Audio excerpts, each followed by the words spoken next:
Today we're going to cover the pre-trip and operation instruction for the KM T-2 Recycler. Before we start the day, first thing we're going to do is check the oil in the engine, which is a Kubota 3-cylinder, 18 horse. To check the oil, simply pull the dipstick and see that you're inside your operating. Reinstall. Remove the radiator cap, visually check for fluid in the radiator, which we have plenty of coolant.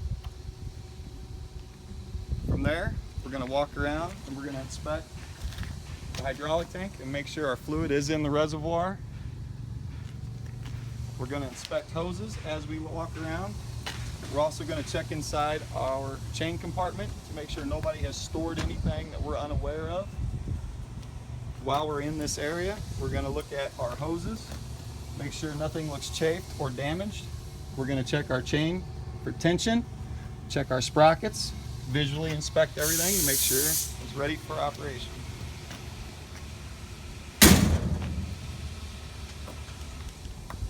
If you're towing this vehicle to a job site, you should always check your lug nuts and tire pressure pre-trip every time you go somewhere. Continue to the back of the unit. We're going to inspect the inside of the drum to make sure it's clear of debris, make sure nobody has stored anything in there as well.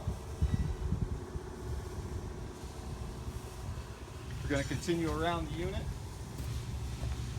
We're going to inspect inside this portion. Again, we're going to check our chain tension and make sure there's been nothing stored in the area.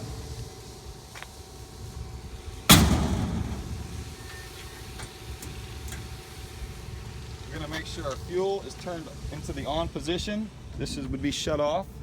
This would be your flow position. We're going to make sure we have fuel, which we do. Look for any signs of leakage, any signs of damage or abuse to the unit, which there is none. If we were towing this vehicle today, we would be checking our lights and our pedal to make sure everything is tight, secured, and all the lights function.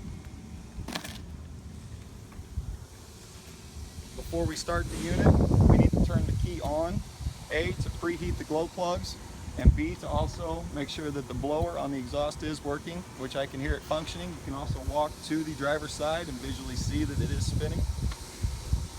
Once that's been verified, it's time to start the unit and go to work. We're going to let the unit idle for a minute, get the oil pressure up, get it warmed up. After approximately 1 minute, we're going to flip it to high idle to begin our use of the product.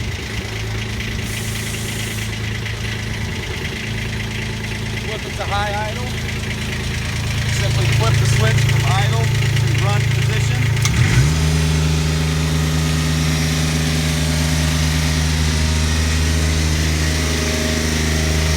Our chute operation is indicated on the decal below. So we're simply going to lower the chute.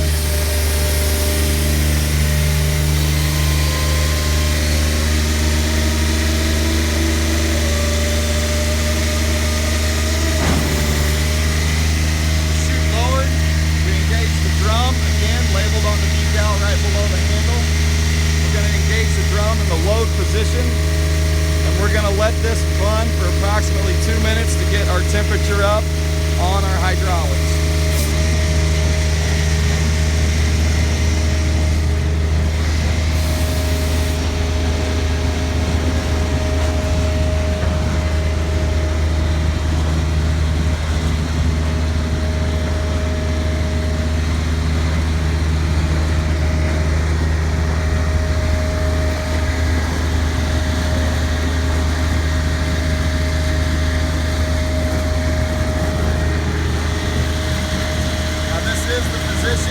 In which you would load the unit with your asphalt material.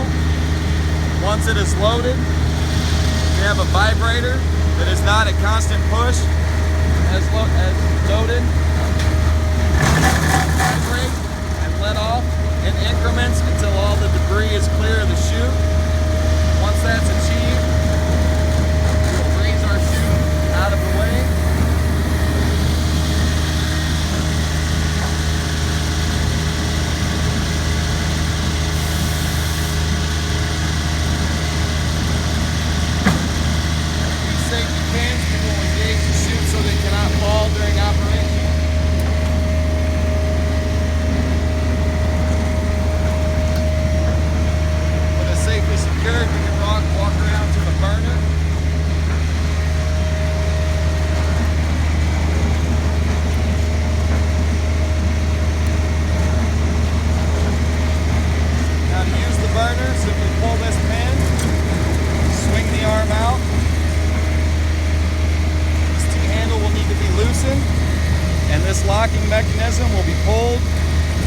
engaged into its slot.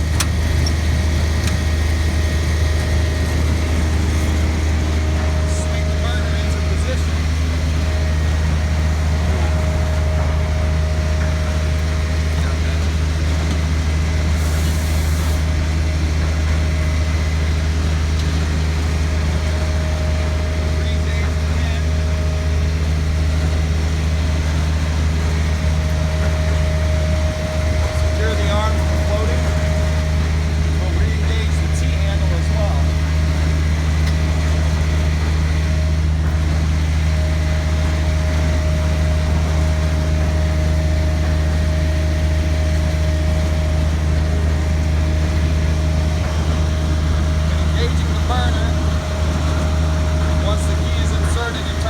Position, you'll need to verify that you have more than 12 volts for operating. If not, then we need to address it. We do have 12 volts, so when I engage the switch, we're going to watch our pressure gauge to make sure it comes to 120 psi, which is our operating pressure. Engage the burner, so we flip the switch to the on position.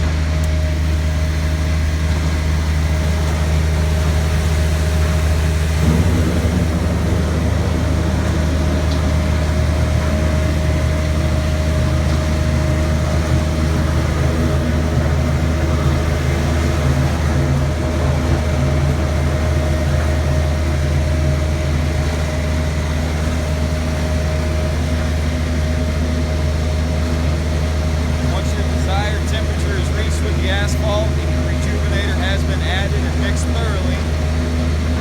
Simply turn off the switch.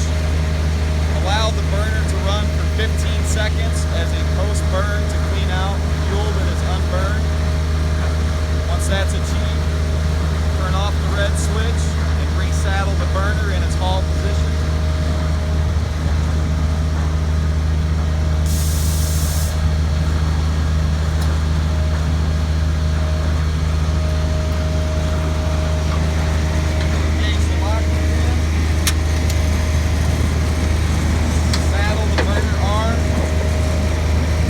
Tighten the T-handle, reinstall the haul pin,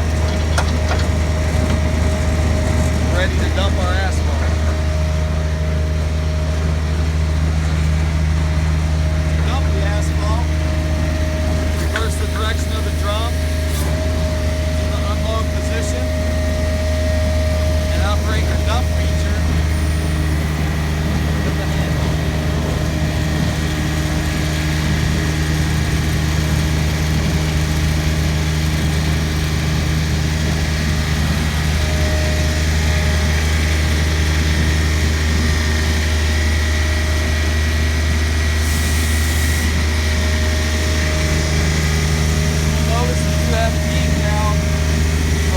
Operating height.